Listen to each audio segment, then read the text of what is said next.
Do I just push it again? Hi, I'm Anna Sanchez and I'm a senior at Eldorado High School.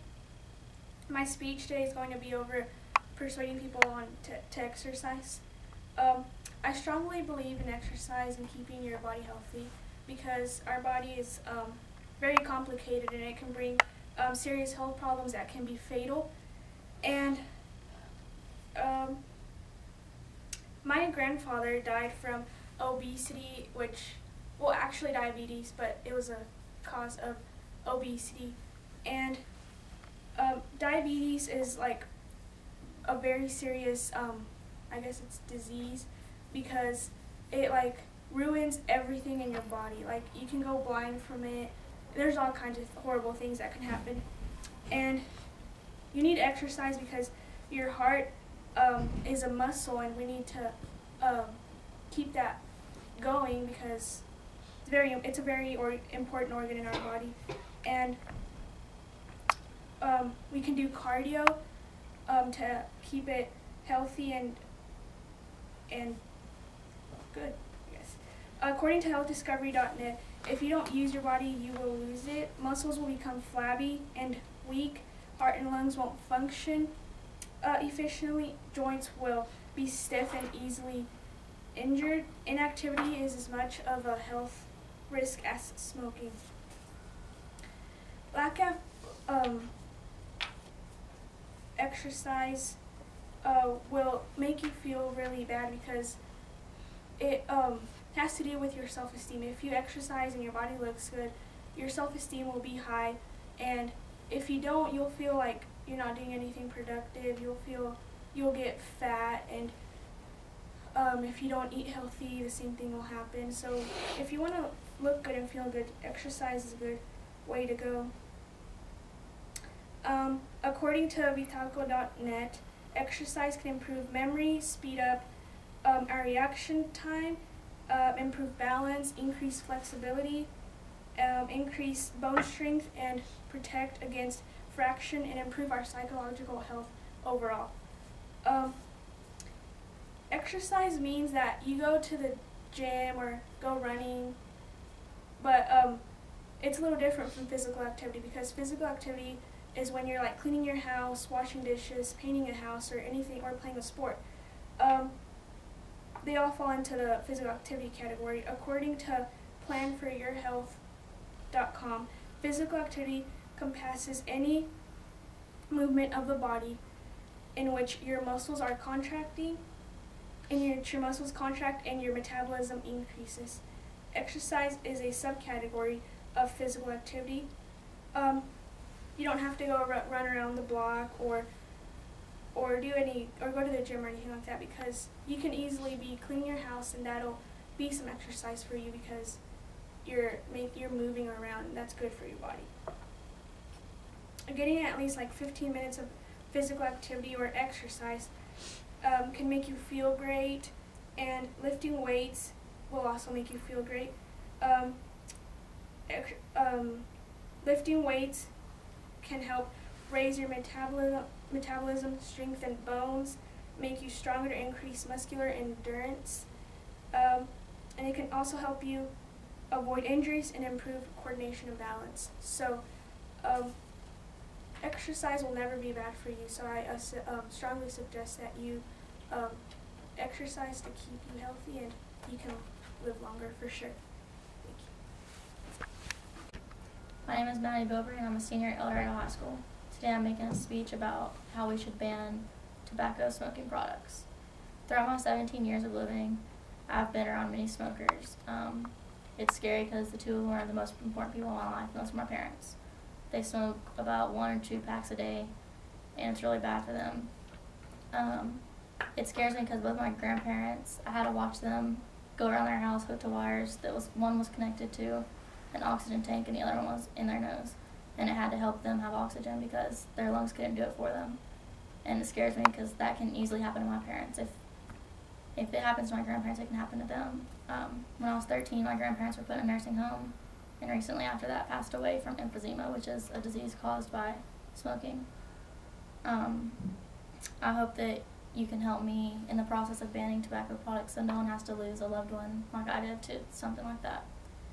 I live in Texas, and it's really dry. There hasn't been rain in months, and even if there is, there's like barely any. And people would drive places and be smoking, and they'll just throw their cigarette out. And not purposely or intending to do this, but it can cause a fire that can expand for miles, and it can burn people's houses down, and it can kill people or injure people. And we don't need to do that. On cigarettelitter.org, I found that cigarette butts are the most thing that is littered in the whole world, not just the United States, but in the whole world. And cigarettes have a toxic residue inside of them that can be really bad for the environment. And this just goes to show how cigarettes aren't just hurting people, but they're hurting our environment also.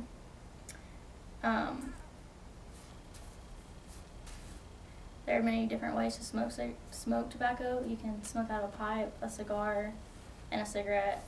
But either way, they're all still harmful to you because you're still inhaling chemicals that are bad for you. I learned from CDC.gov that 1 out of every 5 deaths is caused by tobacco smoke. And I don't think you realize how many people that is. To put it in a clear perspective, more people die from smoking tobacco than from doing illegal drugs, from drinking alcohol, getting HIV, car accidents, and all murders combined. I mean, I understand addiction to nicotine, but I also understand how healthy our world would be without that first tobacco product being invented. The good thing is that there are ways to quit smoking. Some people use hypnotism, some use the patch, those fake cigarettes, the nicotine gum, and so many other things. But there's also that easy access to the store where you can just go buy some more cigarettes, and that's the problem. I think we need to ban them so that you can't just have that opportunity to go back and put yourself in harm. I went to a website called allaboutLifeChallenges.org, and I learned something scary that if you smoke previous to a pregnancy or during a pregnancy, you're giving your child a bigger opportunity to get SIDS, which is sudden infant death syndrome, and it's when your child can die for no reason. There's no reason yet that they have found, and it can occur within the first month to the first year of a child's life. And I just think that's really scary for people that smoke before they even know that they're ever going to have a kid or anything. But you can learn more about that on SIDS.org. I want to focus on secondhand smoke, which is the smoke that you inhale from someone who's smoking around you. And there's 2 different types. There's side stream smoke, which is the smoke that comes from the cigarette, cigar, the pipe, and that has the most cancer-causing agents in it, a high concentration of it, and it also has small particles, so it makes it easy to access the cells and cause a cancer to start growing. And then there's mainstream smoke, which is the smoke that comes from the smoker that they exhale, and that's also bad for you, but not as bad as side stream smoke. And I got all this from cancer.org, where I also found that with secondhand smoke you can get lung cancer, voice box cancer, throat cancer, brain cancer, bladder cancer, rectum cancer, stomach cancer, and breast cancer. And secondhand smoke is also linked to childhood leukemia. So if you smoke around your child, they have a chance of getting childhood leukemia.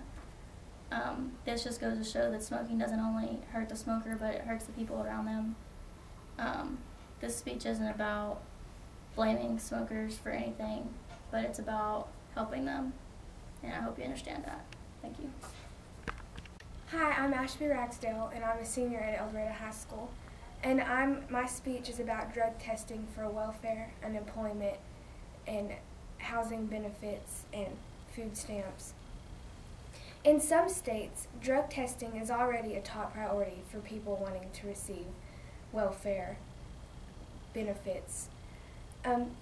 Some people on welfare use their own money for drugs, and they'll use the welfare money to get bread and stuff that they get for free.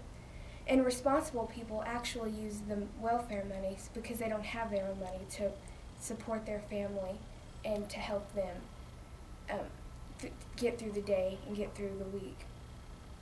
This is a direct quote. According to NewYorkTimes.com, policymakers in 36 states this year proposed drug testing for people receiving benefits like welfare, unemployment assistance, job training, food stamps, housing, and such laws which proponents say reinforce stereotypes about the poor have passed in states including Arizona, Indiana, and Missouri.